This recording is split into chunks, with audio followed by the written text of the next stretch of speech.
Good morning, everybody. I'm Trish Nelson. I'm the CEO for NYSEG and RG&E, and I just wanted to thank you for joining today's webinar. I'm going to wave and then I'm going to go off camera because the presentation is really the star of the show. We're really appreciative of the Excelsior partnership with the Association of Counties for giving us some time today with you to have this conversation about NYSEG and RG&E. I want to start by thanking Stephen Aquario, the Executive Director of New York SAC, and Ben Boykin, President of New York SAC, for their leadership and friendship with NYSEG and RG&E. I'm very excited to say that I'm joined by our new president, Mark Gaumont, and Al Langland, our newly appointed RG&E president. Both Mark and Al, their leadership is going to help me to continue to strengthen the relationships that we have with state governments. For those of you who don't know, NYSEG and RG&E covers 40% of upstate New York. We've got a big footprint, and it takes many hands to ensure that we're providing quality electricity and natural gas delivery service. I'll just ask the gentleman to say a quick hello. Hello, it's Al Langland. I look forward to working with each of you in the days ahead. Thanks so much. Yes, good morning. This is Mark Gaumont. Thanks for having me.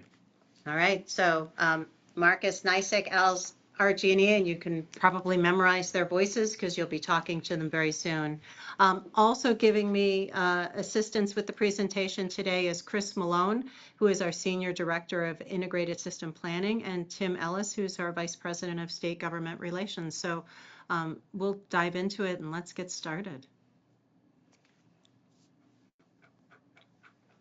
Before we get started, we do have a couple of announcements to make. Oh, please do. With the New York State Association of Counties. Welcome to the webinar today. We apologize for the delay in our start time. We had a few technical difficulties behind the scenes. Couple of announcements. We will be recording this webinar, and we will have that as part of our website collateral after this event. We want to encourage you to ask any questions you have of our speakers throughout the presentation, but the way that we asked you to submit those questions is by referring to your dashboard, clicking on the questions tab, and typing them in. Our NYSEG's Deputy Director, Mark Levine, will moderate a Q&A at the conclusion of the program. I'm going to turn this over to Mark right now to welcome you on behalf of NYSEG, and welcome to the program, Mark. Thank you, Jeanette. From extreme weather events to energy policy and rising demand to power increased electrification, the need to modernize and expand the grid is the focus of conversations today more than previous years.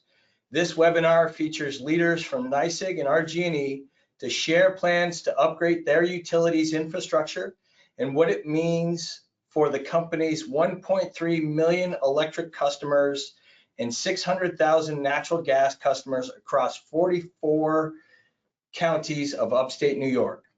The current environment around monthly energy bills has never been more dynamic, with fluctuating supply costs, government mandates, and the need to upgrade the grid as the state attracts more economic development and moves towards electrification. This session is designed to discuss how these utilities plan to upgrade the grid to power the economy of upstate New York, what it will mean for counties, their residents, and the regulatory process necessary for it all to happen. The intent of this webinar is to provide information from Avangrid about the challenges and opportunities for their planned work on improving the grid in communities across the state. Since then, they have filed for a rate increase with the Public Service Commission, which they will touch on at the end of the presentation. We encourage you to take this opportunity to ask any questions that you may have. It's my pleasure now to turn the mic over to Trish Nelson, who serves as the Chief Executive Officer for Rochester Gas and Electric and the New York State Electric and Gas, NYSEG. Ms. Nelson has held various positions within NYSEG and RG&E since she joined the company in 1992. Most recently, she served as Avangrid Networks Vice President, Reliability Assurance and Emergency Preparedness, which included electric and natural gas emergency event response and served as a COVID liaison for the business. Her prior experience in the companies was serving in communications, customer service, public affairs, and human resources capacities. Ms. Nilsson received a Bachelor of Science from Alfred University, a Master of Arts from Syracuse University, and from Elmira College. Thank you for joining us today, Trish. Thank you, Mark. And I'm going to keep saying New York NYSAC so that you can hear the difference for when I say NYSEG, because it's pretty close in pronunciation. But I really want to thank you again for letting us speak. And everything is local from our perspective. And it was when I joined emergency management in 2013 that it was after years of working storms and getting to know people at the town and county level that really we partnered with, that kind of gave me the bug to continue working on in this capacity in a leadership role at the company. What you see on the screen right now for those following along is our service area, and NYSEG and RG&E have the luxury of being covering 40% of upstate New York. You mentioned the number of counties we serve, and really for us the key is that it's 44 counties, so it's a lot of service area. And from a storm perspective, unless it's hitting Long Island, we pretty much are going to get hit with the storm that's been forecast in New York State because of the footprint that we have both in Western New York, up in the North Country, and then even down to 6 towns in Westchester County and the Brewster side, the Finger Lakes, the Twin Tiers, the Southern Tier. That's a huge footprint. And for NYSEG in particular, it's a footprint that saw real growth in the 50s and 60s, and then it was a fairly quiet period in terms of electricity growth. And now we are at an interesting and fascinating and fantastic opportunity across New York State, and I'm sure many of the people on this call are hearing it and feeling it as well. The growth and the rebirth of manufacturing, job opportunities, housing growth. We're in a very interesting and positive time, but our service area makes it particularly challenging with the footprint that we have. Why don't we go on to the next slide? So what we wanted to talk about today is a little bit of where we are today. What are the converging priorities that we have with our aging infrastructure that is coming up against that push for load requests and electrification? Again, it's a challenge, but it's a good challenge to have. And we'll talk about how we plan to get through that and how we've been working to get through that. Chris is going to give you a deeper dive into the overview of our planning process and managing the capacity constraints. And we'll be showing you a capacity map that some of you may have seen if you've joined us at a capacity summit in your area. But we'll talk about what those challenges are.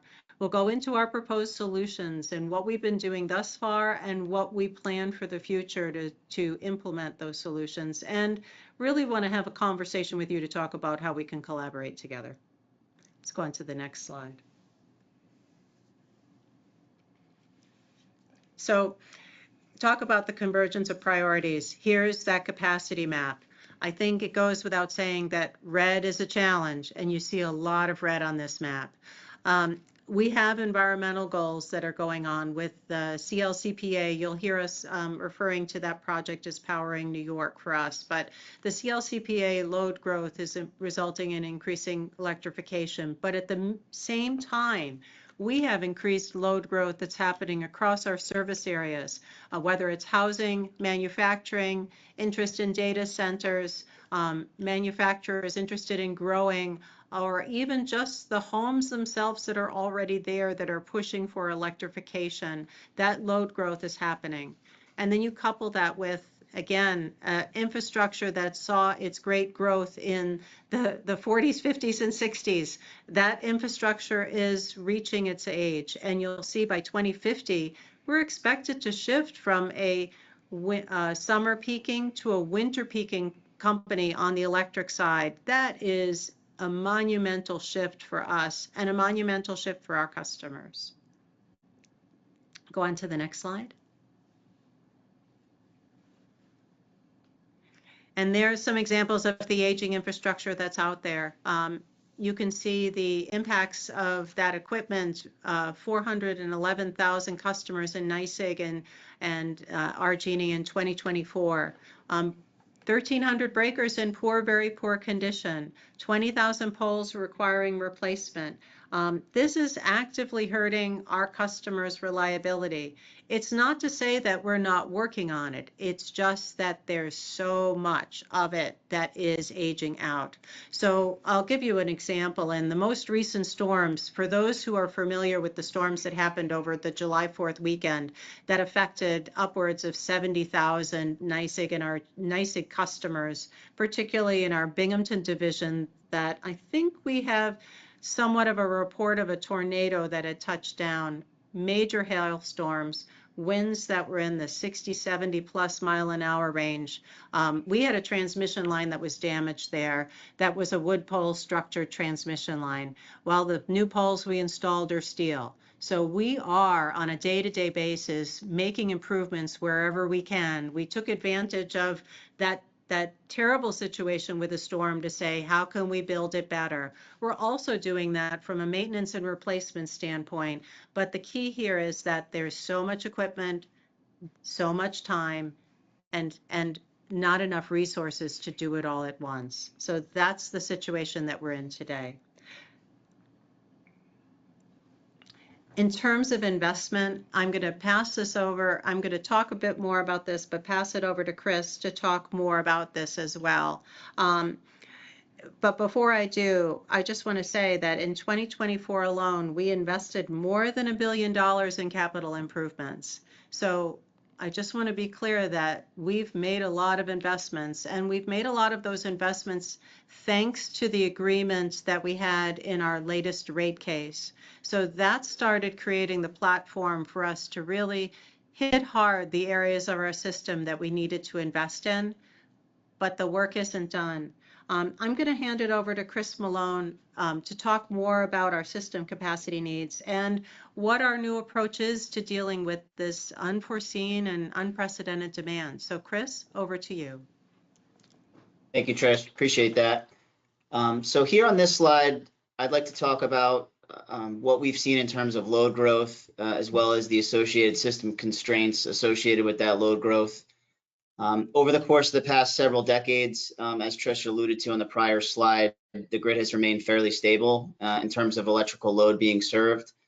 This was largely due to energy efficiency initiatives and a lower level of economic activity, both in frequency and in size of load. However, over the past several years, NYSEG and RG&E have observed native load growth driven by electrification efforts, along with a significant increase in customer load interconnection requests.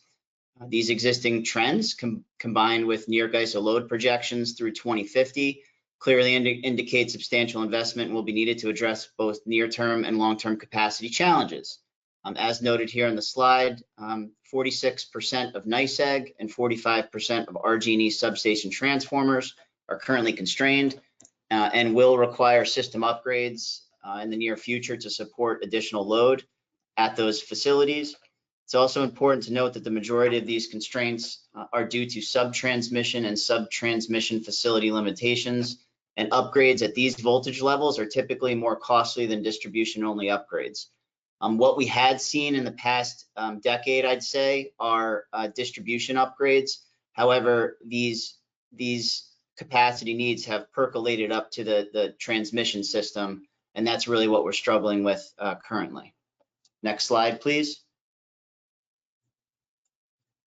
As I previously noted, the two graphics over here on the right-hand slide illustrate the number of load studies that have been conducted and the total load levels that have been studied for both NYSEG and RG&E over the past 3 calendar years. What you will see is a clear upward trend, not only in the number of load requests, but also the total size of load being requested for an interconnection. To put it in perspective, one typical EV charger is 1 megawatt.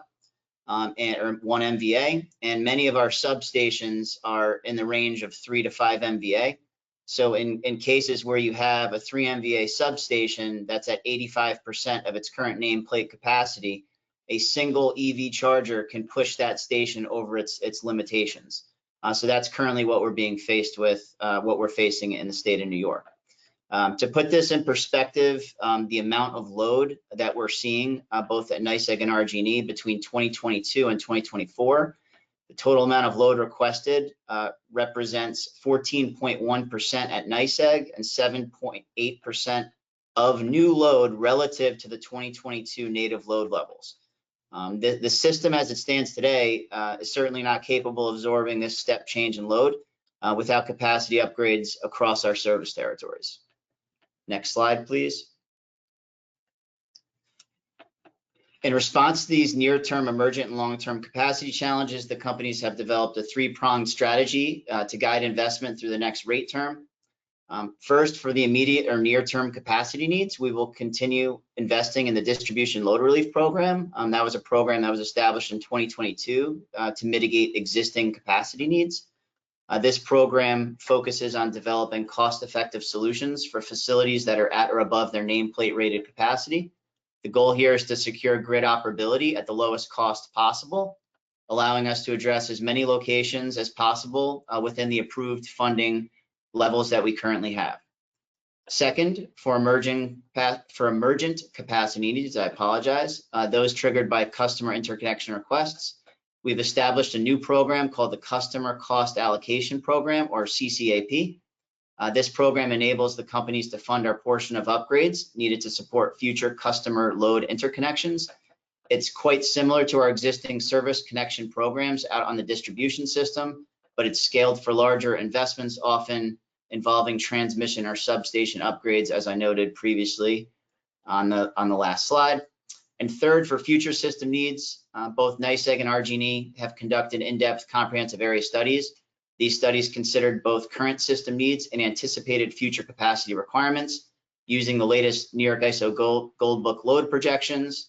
As a result, 11 areas across 17 divisions were prioritized, and significant investments are being proposed in order to support this initiative. The key to this program, it's really a collection of transmission, substation, and distribution upgrade projects, which will allow us to proactively transform the grid as we continue to shift from fossil fuels to electrification within the state of New York. Next slide, please. I will hand it over to Trish to discuss the multi-year investment plan. Thanks, Chris. And what we're describing here, what Chris and I have been describing, is we've been giving you the look for NYSEG and RG&E and what we're experiencing. I have to tell you that this is not something that's exclusive to us, and is probably a similar conversation that you'd be hearing from just about any utility, particularly in the Northeast, as we're all undergoing these same changes. Maybe, other utilities may not go winter peaking if they're down in the South, but everyone is dealing with really a capacity growth and a push to electrification, as well as some of the challenges from a resource and material standpoint.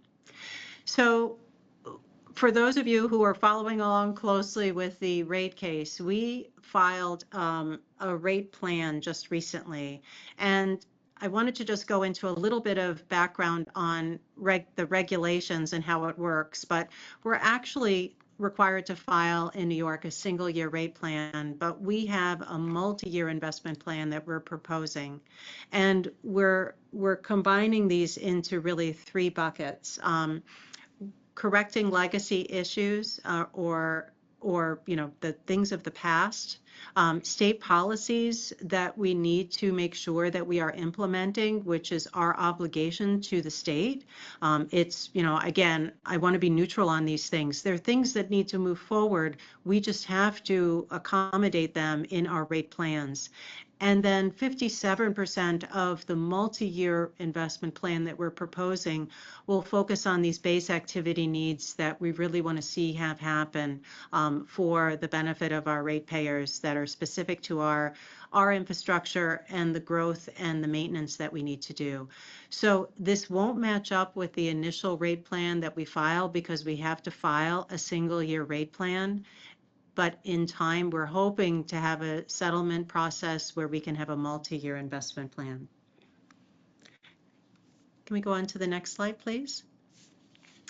I mentioned multi-year, and here's one of the big reasons we want to do so. Just imagine if you bought a fixer-upper house, and I've asked you to make all of the upgrades that you need to make in your fixer-upper house in 1 year.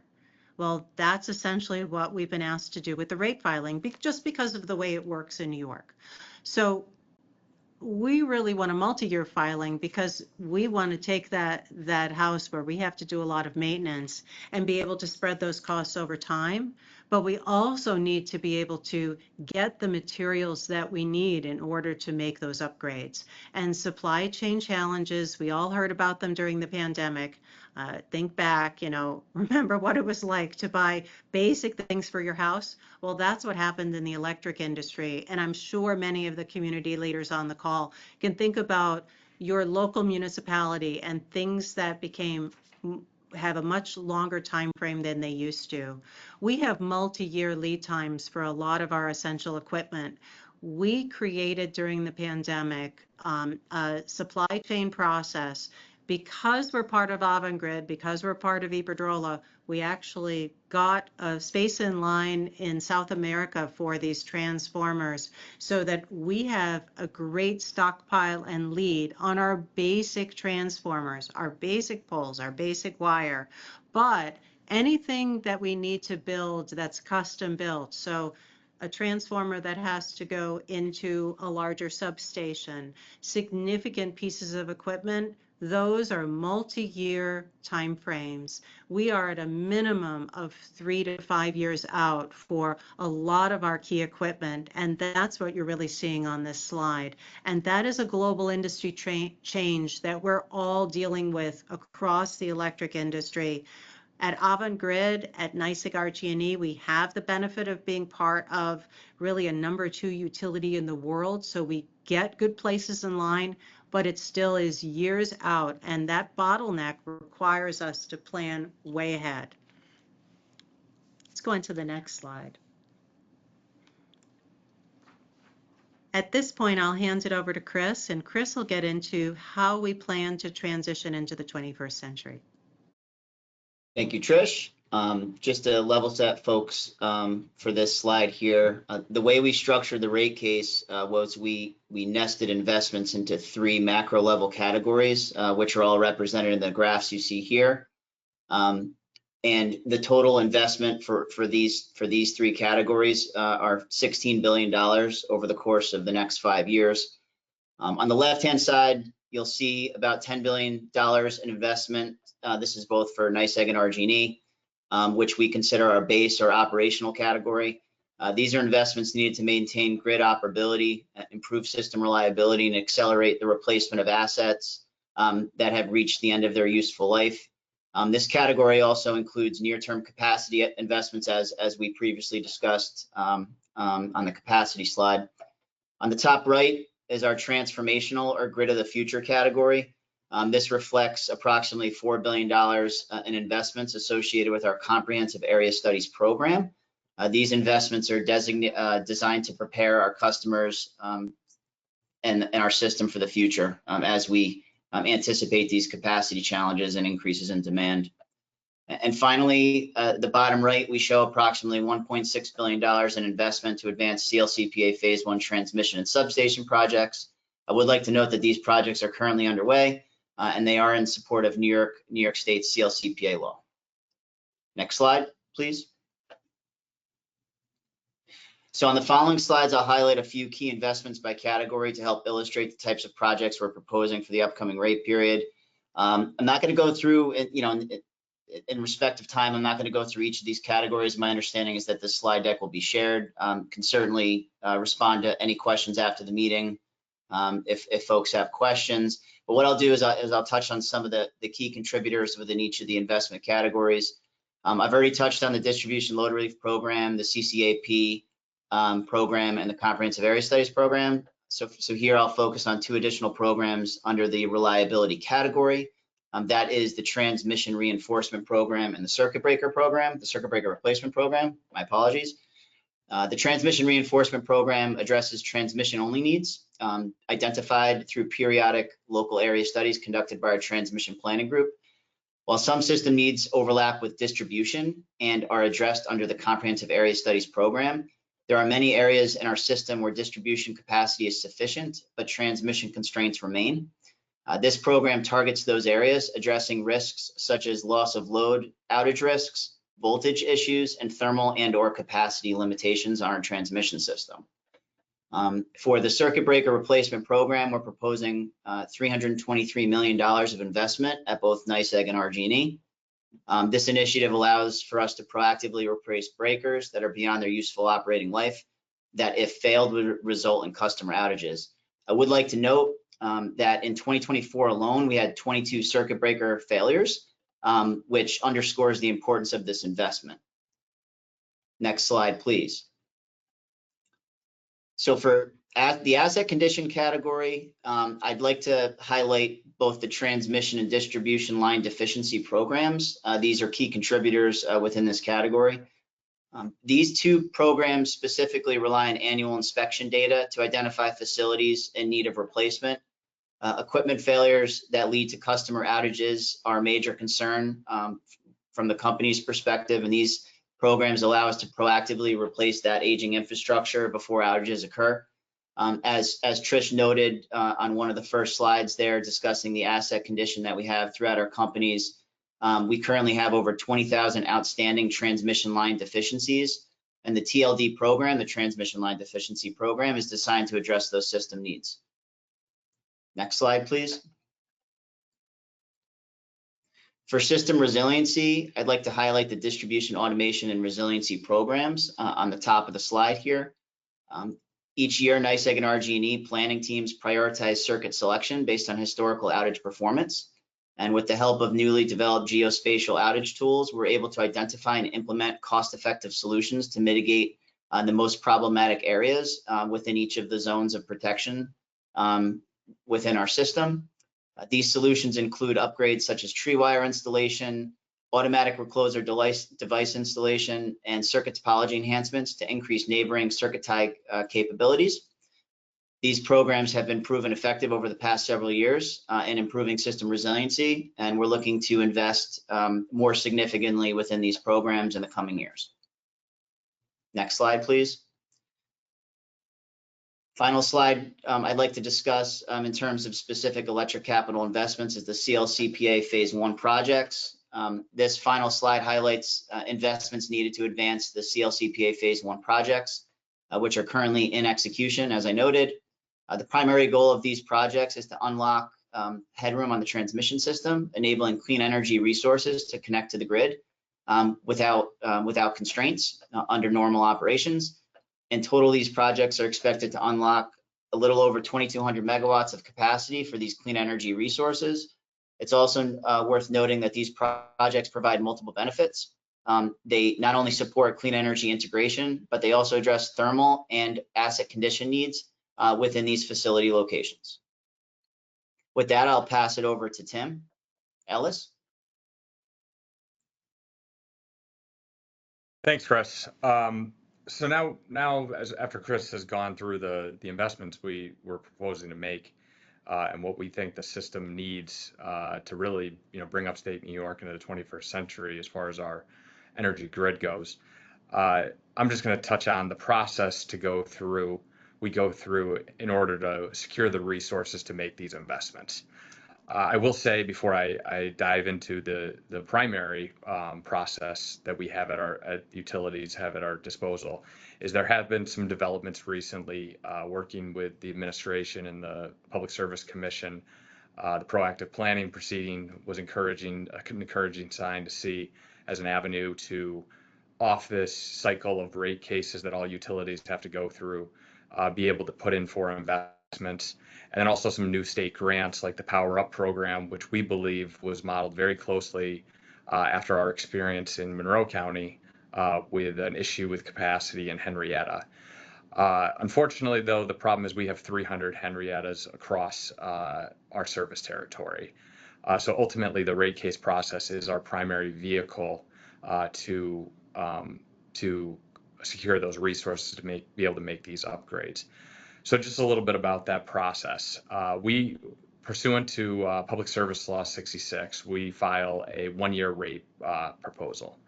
As we mentioned, though, we are very focused, and it is our desire to reach a multi-year settlement in as much as 5 years in this latest round of that rate case cycle, which is a little different than the traditional 3 years that some folks may be used to.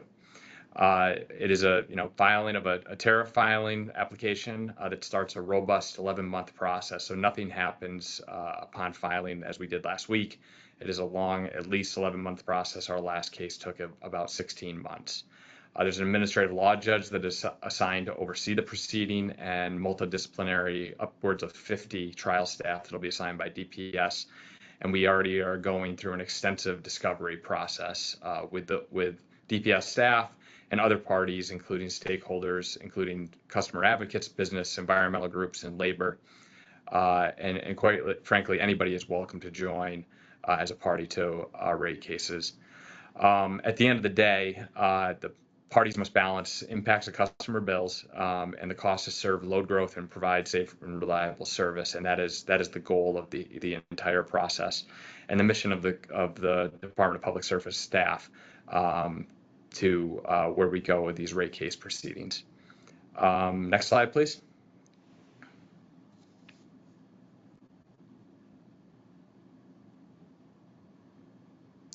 So in this process, we just wanted to point out that we are focusing on only a portion of customers' monthly energy bill.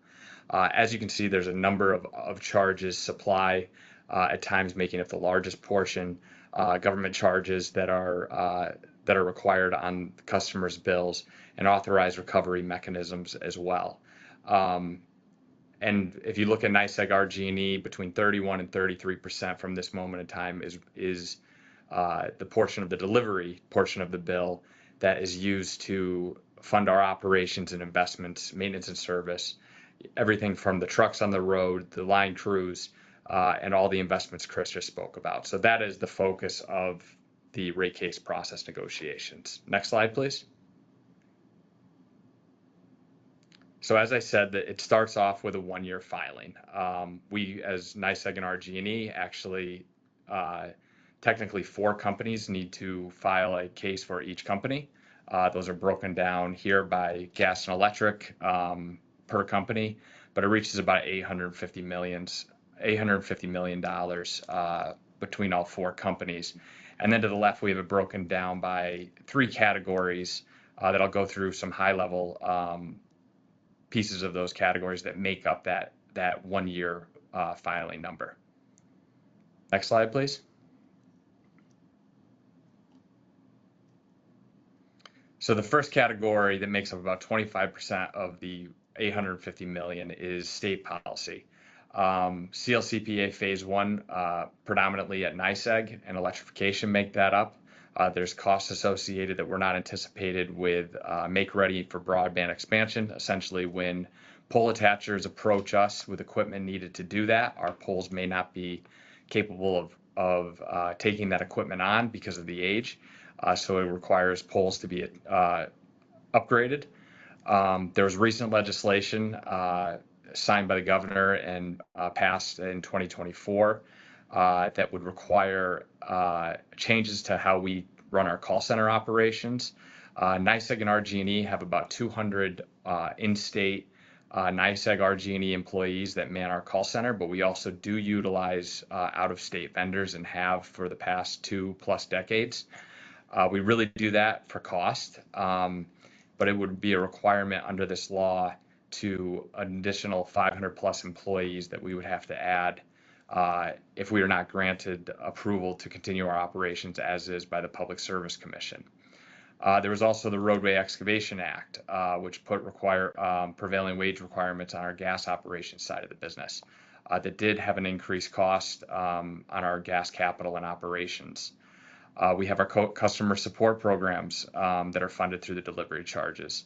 And then the state mandates and taxes. NYSEG and RG&E paid over $580 million in local and state taxes in 2024.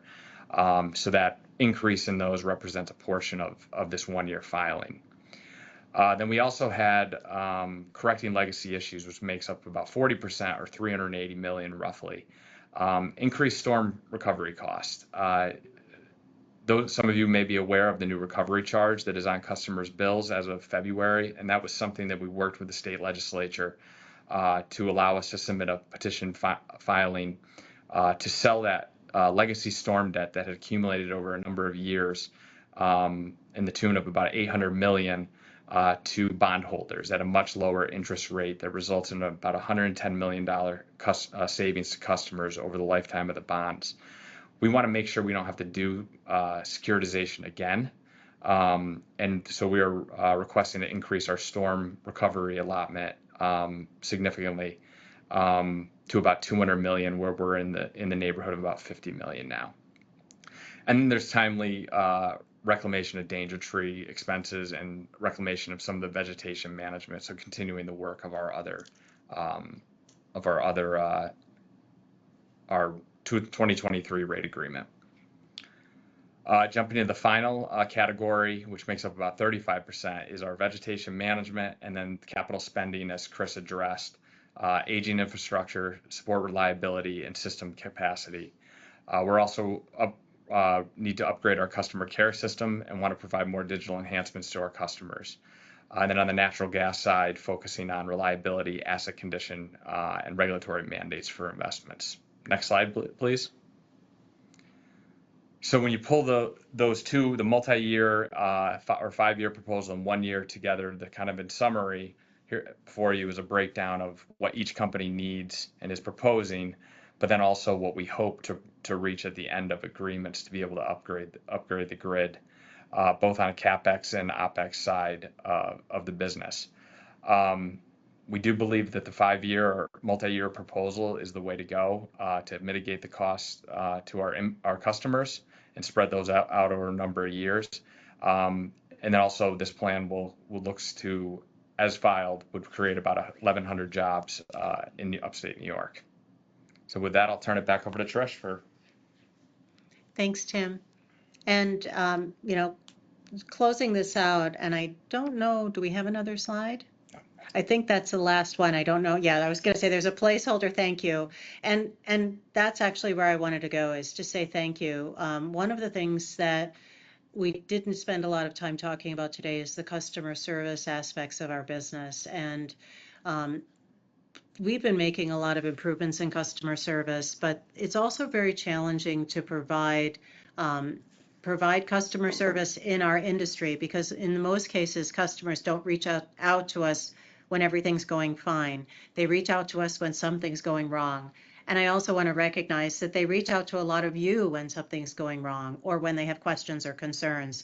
And one of the things we started to do since we were able to get back out into communities is the customer community connections. We sometimes call them pop-up events, where we've met with customers in person in a lot of your offices and in your facilities to have representatives going over bills with them, answering their questions. A lot of members of my team have been out there with you, and I just wanted to say thank you. Thank you to all the locations that have given us, municipalities that have given us space to do that. And thanks to all the people I've met along the way. I do like to go to those events because really we are a service organization. And I'd like to say that we have similar interests in that anyone who's going to get involved in local government must have a passion for service. And that's what a lot of our people are doing as well. We like to meet our customers face-to-face in person and go through details. A lot of the challenges we saw at the beginning of this year were details around supply and the challenges of higher than normal supply prices.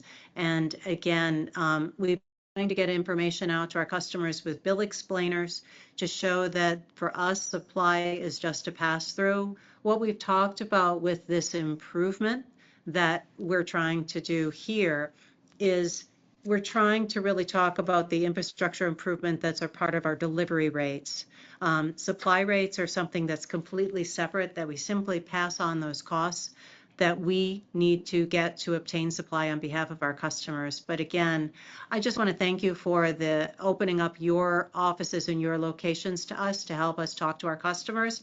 And if you have those needs, by all means, reach out to us if there's an opportunity to talk to your customers or your constituents in your area. And again, too, thanks for passing on any constituent issues to us, because that's our opportunity to meet with our customers, resolve their concerns, and sometimes they'll come to you before they come to us. So again, appreciate the help there. At this point, I'll just ask if there are any questions for us. We'd be glad to answer them here. So Thank you, I'll turn it back. Yeah, thanks. Thanks. This is Mark Levine, the Deputy Director of the New York State Association of Counties. I want to thank Trish and Tim and Chris.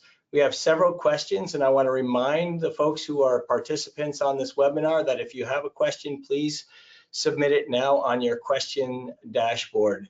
The first question is, why have the companies waited so long to begin replacing, updating aging infrastructures? Well, we have been replacing and updating aged infrastructure for some time. The rate case prior to the one that's in effect, the current 3-year joint proposal that's in effect now that finishes up, we're in our last year now. It's a May calendar year. The one before that was right in the midst of COVID, where we got a little over a 2% rate increase. And actually, that was not enough to even meet our daily costs.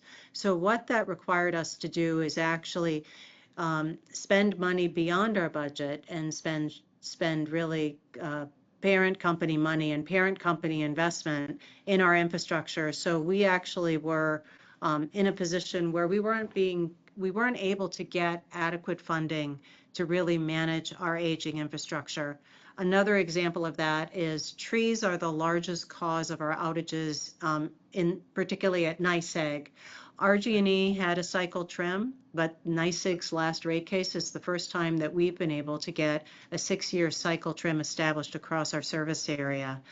That's a game changer for us. AMI, we asked for AMI in 2007 and finally got approval to be the last company to get any form of automated meter reading. And it's a matter of trying to balance what the business needs are as well as the affordability for our customers. And affordability is a challenge in our service area that includes the city of Rochester, but predominantly outside of that tends to be suburban and highly rural. This question is from Jared Simpson, who's the supervisor of the town of Canandaigua and the chairman of the Ontario County Board of Supervisors.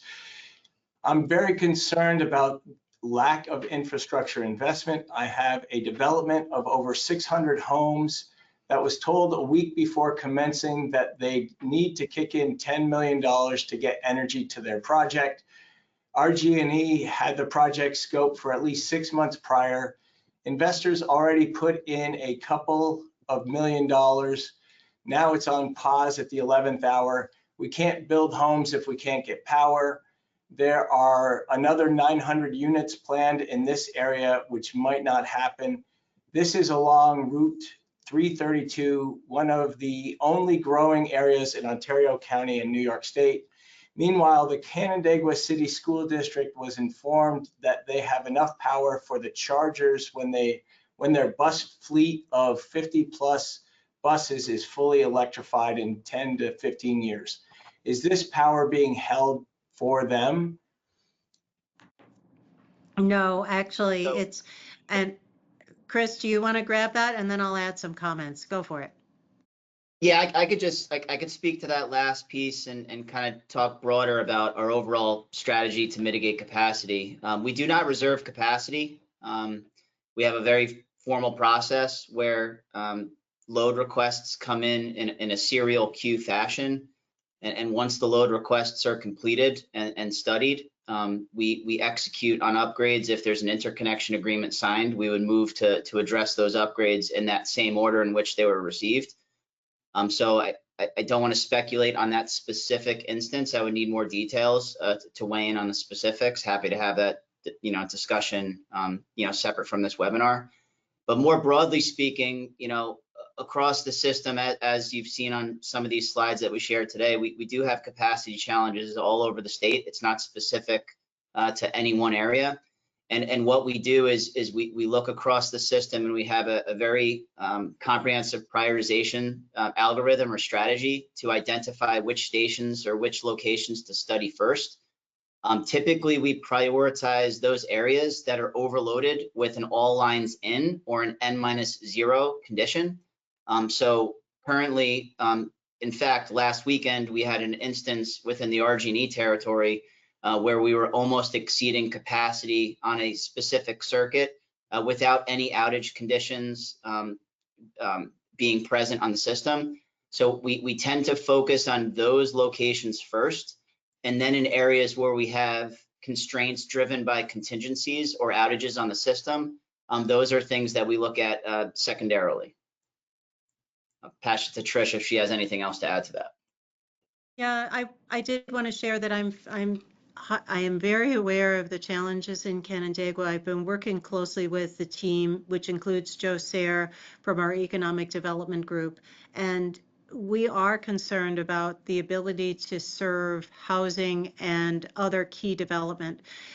For us, that's key to the rate filing that we've just put in, that in past rate cases, we had money allocated for economic development and growth where we could assist customers interested in new development by being able to contribute money towards it.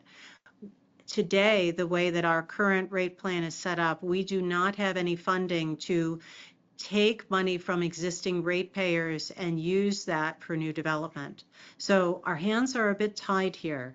So customers have to contribute, but we recognize that that's not always a viable option for developers who want to come in. Well, I recognize too that the state has been stepping up with great economic development grants and programs, and that's what Joe Sayre is looking to do, is to try to help the developers in Canandaigua and other developers in other areas get some local funding, some state funding, any sort of funding that we can find. In the meantime, in our rate case, we are proposing the idea of a customer cost allocation program that will give us funding that we can use in the future to help developers grow. But this is a common issue across, particularly New York State, that new customers have to pay contribution if they're adding infrastructure that is for their benefit alone. And in this case, that's what this is. And that's why we have to be able to get the funding for our capacity growth as well, so that we can get that headroom to prevent these situations from happening. But I know we're going to talk more in detail about that specific scenario later this week, and we can take that offline and talk in more detail as well. Next question, why were the load increases unforeseen? Trends in electrification and the population have been growing for years. Why was this increased need not forecasted and planned for before now? Well, it actually has been a fairly new development. Our load growth has been flat for decades.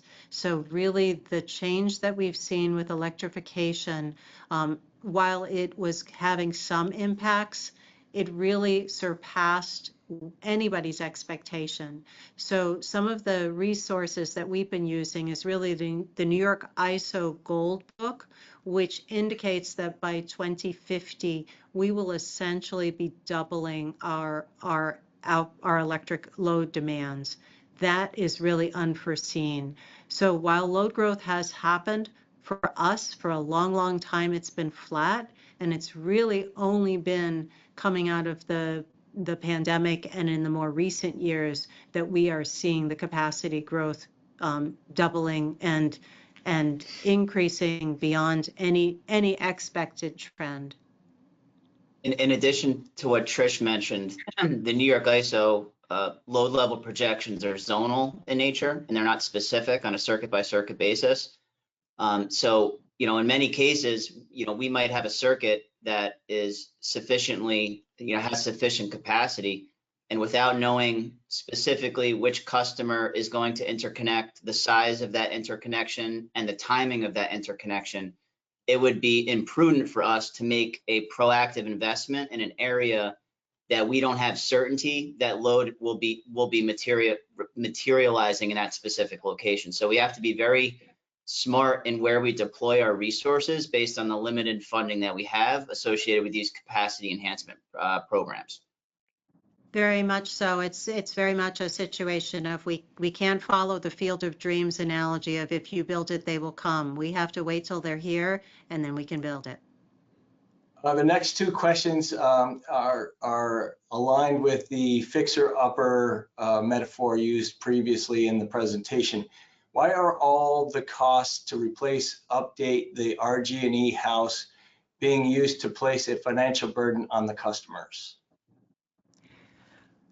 So as utilities, we are funded primarily by rates, but we are also funded through investor resources. So it's really not all on the customer's burden, but it is also through individual investment, capital investment.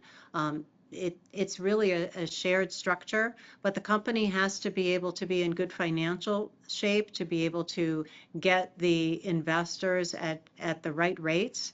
So we are an investor-owned utility. We are limited in the rates of return that we can have, but it really is just like any business, our customers do help us manage our costs. That's essentially any business model. Still on the fixer-upper metaphor, why have home repairs not been prioritized before this need for a load increase? It's 2025, the company should have transitioned into the 21st century 25 years ago. And again, we have been, and we've consistently been making upgrades. I mentioned the billions in investments that we've already made. But for us, the service area and the service territory side is considerable. So we need to continue to be making those investments for our customers. Just like anyone else, the costs of doing business are higher. The cost to maintain the infrastructure is higher. We mentioned broadband. We've been required to bear the costs in part for the burden to install larger poles so that we can assist with broadband as well. There are a lot of mandates that we have to help meet. So you put all of those things together, and it's really ongoing investments. For us, we've been spending a lot of our money and time maintaining the infrastructure, but we have to keep up with our customer demands. What is the percentage of the cost that to NYSEG and RG&E that is not passed on to customers? I'm not sure I understand. I'm not quite sure I understand that question. Chris, that might be the portion of the bill that is for NYSEG and RG&E versus, yeah, that's the way I understand it. I think what the questioner is asking is, yeah, so the customer pays for some of these upgrades. How much does the company put in towards these upgrades? The company has put in billions in investment. I'm trying to think offhand. I think we've done about $9 billion in investments via our parent company over the last few years. We can follow up with more detail on that. But absolutely, I know that there's been in 2023 alone for Rochester as an example, the parent company invested $100 million over what customers were paying. Yeah, and I would just add that, as I mentioned on that graphic of the customer's bill, as you all saw, NYSEG and RG&E respectively is the delivery charge, which is the money that goes to NYSEG and RG&E to make all these upgrades, and including the profit we make without that is regulated, is only about 31 and 33%. Over the years, a number of mandates, which I know you all at local government are very well aware of, have stacked up on the bill.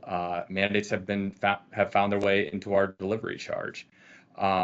So it is something that we do believe there needs to be a larger conversation about, because the utility bill, unfortunately, has become the source of funding a lot of things not to do with delivering service and upgrading the grid.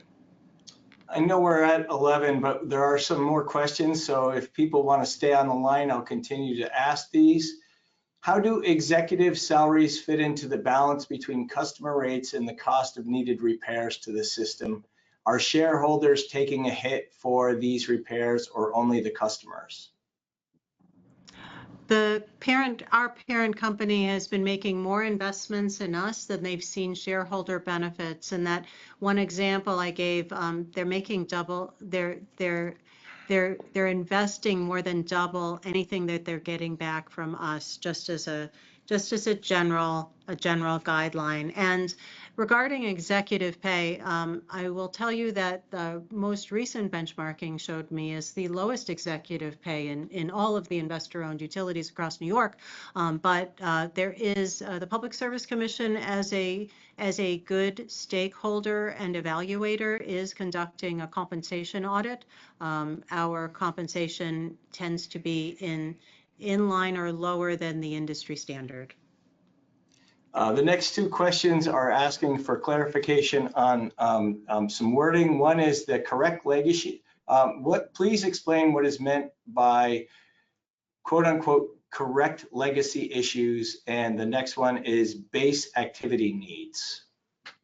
Yep. So correcting legacy issues, and you probably noticed that my voice changes. I have Tim Ellis sitting with me.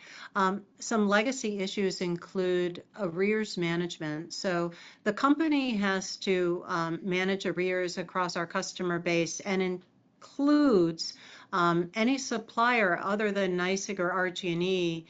If a customer doesn't pay their bill, and I mentioned supply costs, which actually are about 38 and 42% of any customer's overall energy bill. If they don't pay their supplier, NYSEG or RG&E have to purchase those receivables from the supplier. So essentially, if a customer doesn't pay, the supplier gets made whole by us, and we're left holding the bag. So customer arrears at both companies are about $100 million or more each. So those are costs that the company and our other customers end up making, having to make whole. That's a legacy issue that our prior rate cases don't factor in the fact that we have hundreds of millions of dollars in arrears. It also doesn't factor in any storm costs that happened after the securitization of storm costs, that recovery fee.